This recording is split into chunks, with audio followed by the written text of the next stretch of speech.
how to remove a Glock magazine release.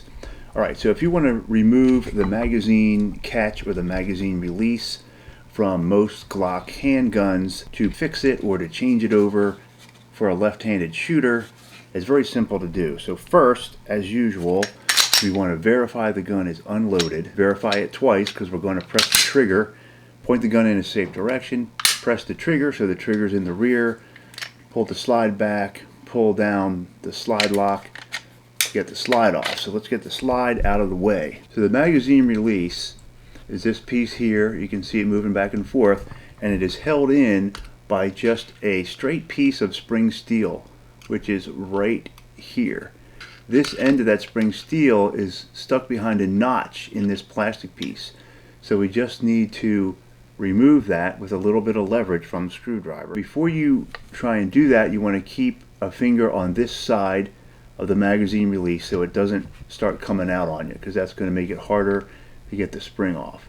So just put the screwdriver in, get it behind the spring, push the spring that way. You can see the end of it, kind of twist it out towards you, and it comes out from under there. Now it's no longer caught on the magazine release here, so you can grab a hold of that piece of steel with the needle nose pliers and just pull it straight up. It goes in that little hole at the bottom of the V there. That's where it came from. And once you have that out, the magazine release just comes right on out of the gun, just like that. So the two pieces look like this. So this is the notch where the end of this is in. When you use a screwdriver, you're trying to lever it out of that notch to come out like that. So now we're going to put it back in the gun. You could put it back in either way. If you're putting it in for a left-handed shooter, you would just put it in this way and put the spring in, and you'd have to lever it to the opposite side. Okay, to put the magazine release back in the way that it was, you want to hold the button like this, push it in through the back, get it to sit in place like that. Now it's in there like that, and then you just want to take your needle nose pliers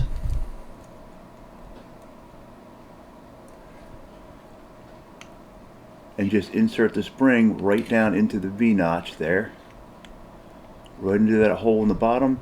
Push it down as far as it goes. Alright, now we have the spring back in there. Again, press your finger on the non-activation side, press your finger on this side, and we're going to lever that back in place. Set the screwdriver in the back corner here to give yourself some leverage. And then you want to push it over, and if you're lucky, it'll pop right back into the slot like this one just did. That's how it should look when it's in place. You can see the spring working as I press the button. Alright, once you have that back in place, now you want to test to make sure it's working right. Take your magazine, put it in the gun, make sure you can't get it out until you press the magazine release, and make sure it falls out just like that. Alright, now you can go ahead and take your slide, put it back on the firearm. Alright, if you found this video helpful, please hit like below. Please check out the description below for some Glock products and Glock tools. And thank you for watching.